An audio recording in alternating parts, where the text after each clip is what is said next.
Okay क्या करना है इसमें? क्वेश्चन क्या है पहला? Find the lines represented by each of the following joint equation. ये इक्वेशन दी हुई है आपको ना, ये जॉइंट इक्वेशन है दो इक्वेशंस का, यानी दो इक्वेशंस को मल्टीप्लाई करके मिली है। X square 5xy plus 6y square. So ये कॉमन, हाँ वो दो इक्वेशंस मालूम है जिसकी मल्टीप्लिकेशन से ये बना है द इंडिविजुअल इक्वेशन। हाँ बहुत आसान है, but how would you do it?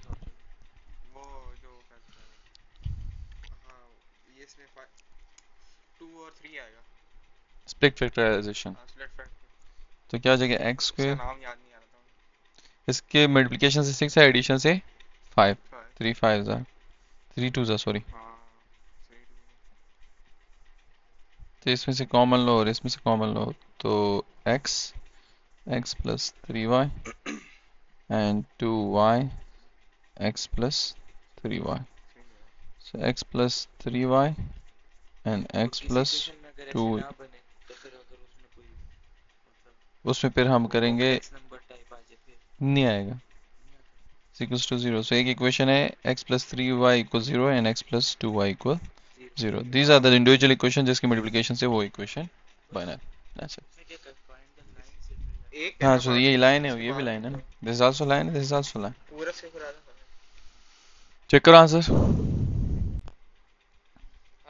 Late me do 3, बाकी खुद कर लेना। 3 तो आसान है वैसे, बट पता नहीं मैं क्यों करा रहा हूँ, but let's do it anyways. इसमें फैक्टराइजेशन की जरूरत नहीं है, बस x कॉमन लो तो क्या आ जाएगा x प्लस 6y। तो ये इक्वेशन है x इक्वल 0 और एक इक्वेशन है x plus 6y equal 0। Can anyone tell me x is equal to 0 कौन सा लाइन रिप्रेजेंट करता है? Excellent. It represents y-axis. And ये कोई और लाइन हो। So these are the two lines. Okay? बाकी तो I think you will be able to do it. Hmm? Last है x square 3xy minus y square is equals to 0. Multiplication से -1 है, addition से -3 है। Not possible. Not factorization, addition से -3। इसमें पता है क्या करो, डिवाइड, हाँ वही करने लगो, बट फॉर दैट इसको एक एक वेरिएबल में मैं चेंज करूँगा बस। नहीं, do what, divide all by y square. तो ये हो जाएगा x बाय वाई स्क्वायर, या इसको मैं ऐसा लिख सकता हूँ x by y whole square, और इधर y से डिवाइड करो वाई स्क्वायर से, तो क्या आ जाएगा x बाय वाई, और इधर आ जाएगा 1। अब क्वाड्रेटिक इक्वेशन में 1 -3 और -1 डालो, so x by y will be equal to -b plus minus under root b square -4ac divide by 2a। Check करो क्या आता है, तो x बाय वाई की वैल्यू आ जाएगी और वो भी 2 आएगी।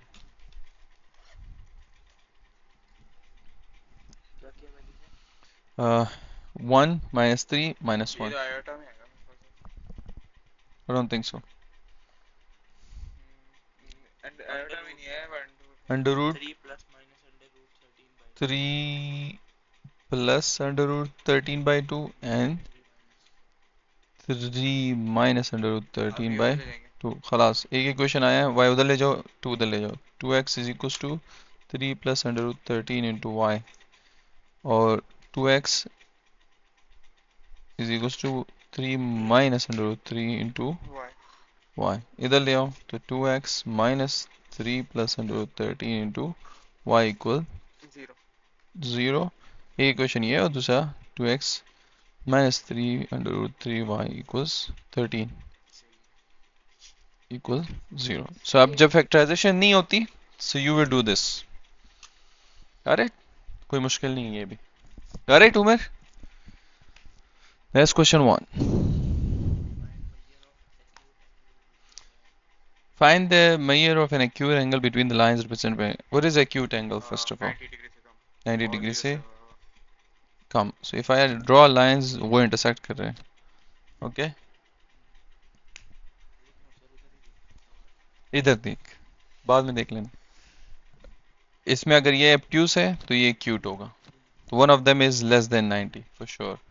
तो वो इसको ये नहीं चाहिए, उसको ये चाहिए। So we have to find the acute angle between the two lines. एक चीज। दूसरा, I'm gonna write general form of two equation, combined equation. General form उसका है ax square 2h xy and by square. This is general form of combined equation of two lines. जिसमें इसके coefficient को a, इसके coefficient को 2h और इसके coefficient को b बोलते हैं। अरे जैसे हमारे पास क्वाड्रेटिक का जनरल फॉर्म क्या होता है, ax square, हाँ right, this is quadratic equation. इसी तरह कंबाइन इक्वेशन का ये जनरल फॉर्म है, करेक्ट। अब कंबाइन इक्वेशन से there is an formula which says that tan of the angle between the two lines, tan of the angle between the two lines is equal to 2 under root h square minus ab by a plus b.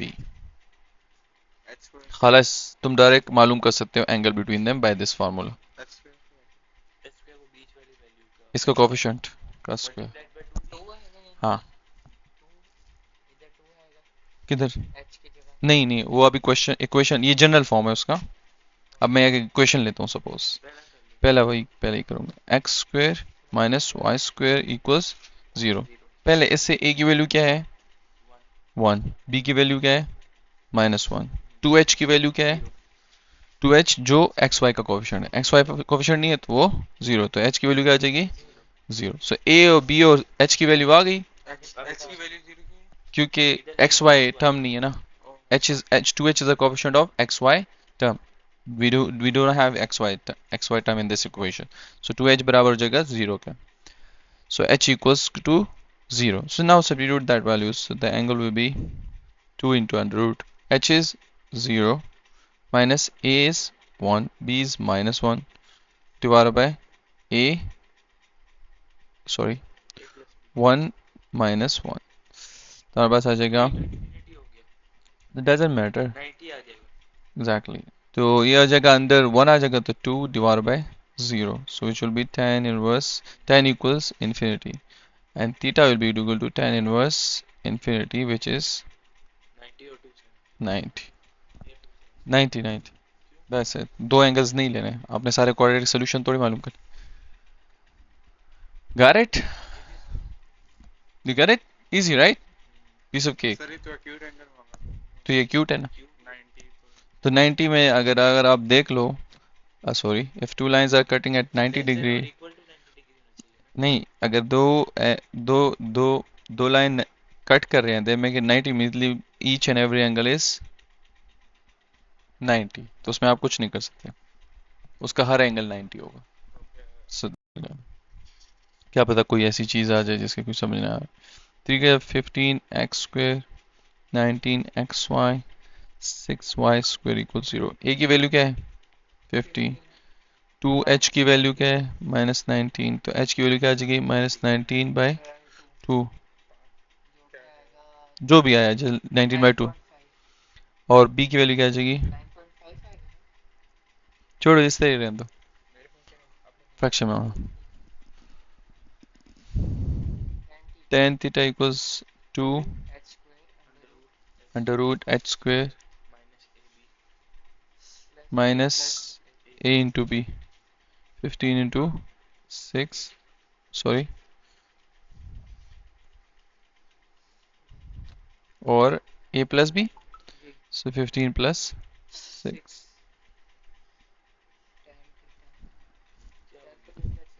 खुद करो calculator से, under root 19/2 whole square minus 15 into 6,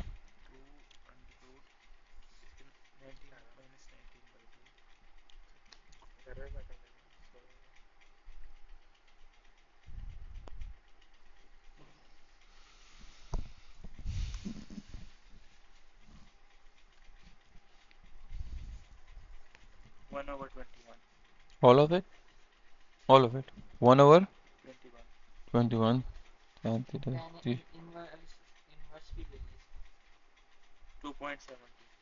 2.72, इतना छोटा angle,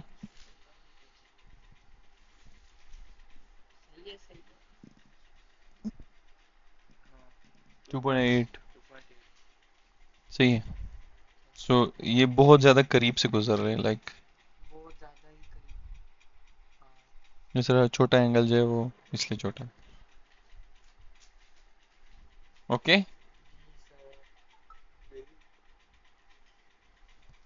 question number 6।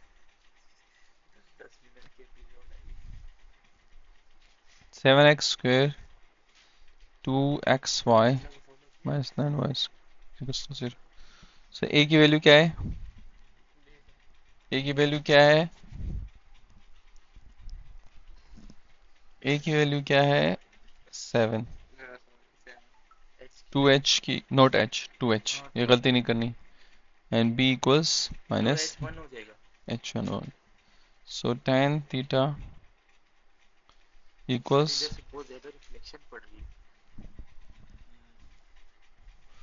2 under root h square 1 का square minus a b a plus b। So ये आ जाएगा 9 7 और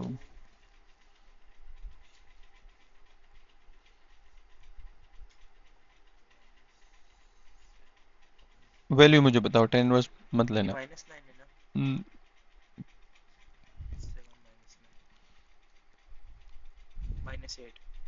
एग्जैक्टली -8। 10 इनवर्स लो, -82। 8 इनवर्स ये भी सही है, एंटी क्लॉकवाइज में लिए इसने। बट अगर आप प्लस, नहीं आप ऐसे करो ना, ये आंसर आया ना, इसको 180 के साथ ऐड करो, क्या आता है?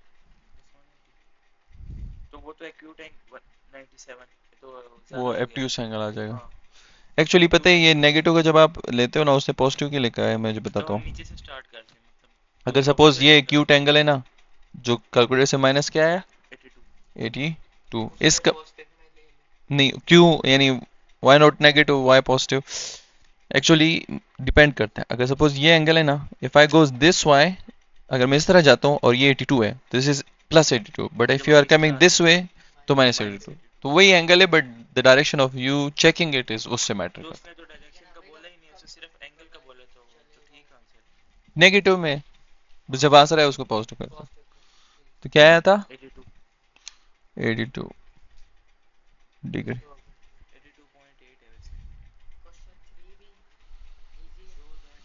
क्वेश्चन 3 के लिए you just have to remember that if h square minus x square is greater, ab is greater than,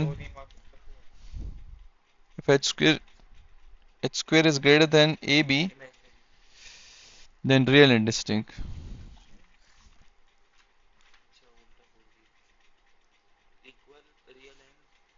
अगर दोनों आपस में इक्वल है तो रियल एंड कोइंसिडेंट। अगर h square less than ab है, इमेजिनरी। बस इतनी सी बात है। अब देखो, पहला क्वेश्चन ही देख लो। h स्क्वेयर किधर है? x स्क्वेयर 4xy, वाह उमर वाह।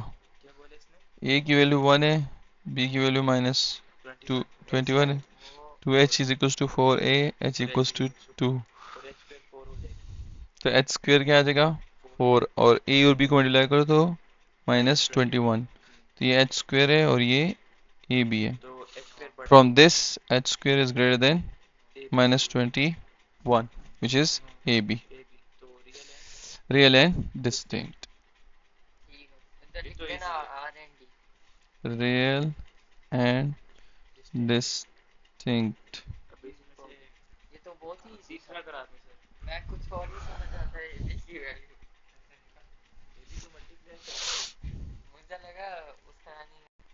अभी सब करो, आखिरी पार्ट रहता है। show that the angle between the represented line of equation is right angle। 1 तो आसान ही है, let's do 2। हाँ, कोई tan थीटा का ही formula, x square minus 2 tan theta x y minus y square is equal, मुझे लगा इससे मिस्टेक हुई है, क्वेश्चन गलत जगह दे दी इधर होना चाहिए। फाइव। वही लेट्स डू, ए की वैल्यू है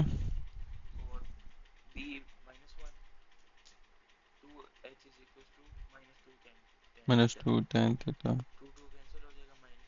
माइनस tan थीटा, हाँ बस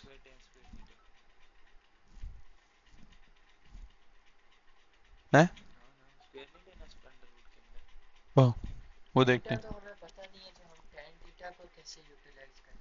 कुछ होगा देखते हैं। tan theta equals 2 under root minus tan theta whole minus A P by A minus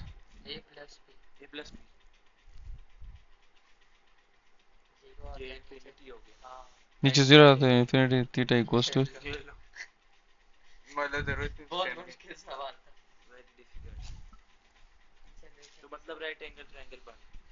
right angle triangle नहीं, द लाइंस आर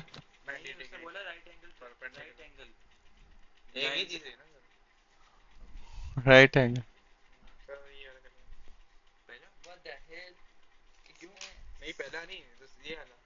उसका आंसर नहीं होगा उमर,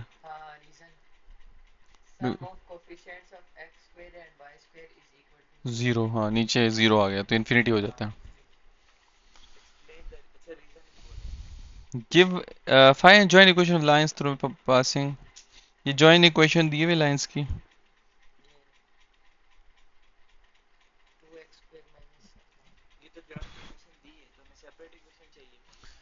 ये जॉइंट इक्वेशन दी है, वो बोल रहे हैं जो ये दो जॉइंट इक्वेशन है ना, और दो जॉइंट इक्वेशन मालूम करो जो इन दो जॉइंट इक्वेशन के परपेंडिकुलर और ओरिजिन से पास हो रहे हैं। समझाता हूँ, अगर ये दो जॉइंट इक्वेशन, एक ये है और एक ये है, हमने एक और मालूम करने दो और जॉइंट इक्वेशन जो इनके परपेंडिकुलर हो और ओरिजिन से पास हो। सिंपल है, देखो ये ना, इसको पहले स्प्लिट करो, इसके जॉइंट इक्वेशन मालूम करो कौन कौन से। मल्टीप्लिकेशन से 12, एडिशन से -7 पॉसिबल है, -7 ना, 12 और -7, 3 और 4, 3 और 4, वो आंसर को छोड़, क्या कर सकते हैं, 4 एंड 3, तो क्या आ जाएगा 2x कॉमन,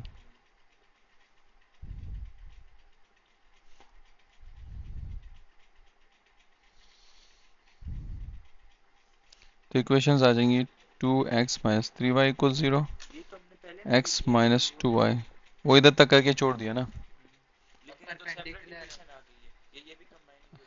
ये सेपरेट इक्वेशंस आ गई ना।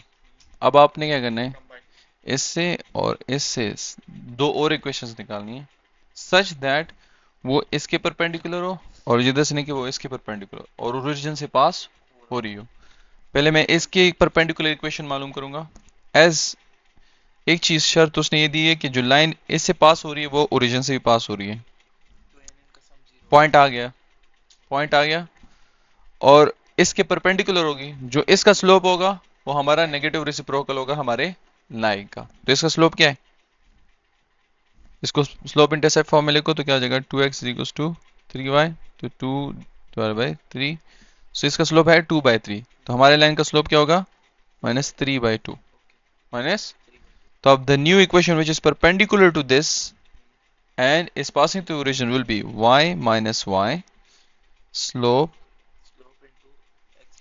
x minus x, origin से पास हो रही है, so y equals -3/2 x। so ये वो लाइन आ गई जो इसके परपेंडिकुलर है, ओरिजिन से पास हो रहा है। सिमिलरली इसके लिए भी मालूम करना पड़ेगा। ओके, सो क्या हो जाएगा, अगेन इसको स्लोप इंटरसेप्ट फॉर्म में लिखो, is equals to 2y x divide by 2 is equals to y, again origin से पास हो रही है और स्लोप क्या आ जाएगा -2, इट्स ऑलरेडी 1/2, तो नेगेटिव रेसिप्रोकल उसका -2 है। सो y minus 0, slope x minus 0, सो y इक्वल्स -2x। ये वो दो लाइंस आ गई जो इनके परपेंडिकुलर है। हाँ, so rearrange them. If I rearrange, सब कर रहे हो, जॉइंट इक्वेशन मालूम करना है ना, लाइक अभी तो पहुंचे भी नहीं हम। इसको आप लिख सकते हो 2y is equal to -3x, 2y plus 3x equal 0। इसको लिख सकते हो y प्लस 2x इक्वल 0। अब इन दोनों को मल्टीप्लाई करो, सो 2y plus 3x into y plus 2x equal 0। 2y into y, 2y square, 4xy, 3xy, 6x square. So the equation is 6x square 7xy plus 2y square. सिर्फ फर्क किस चीज का है? नेगेटिव का, और x और y भी चेंज हुए।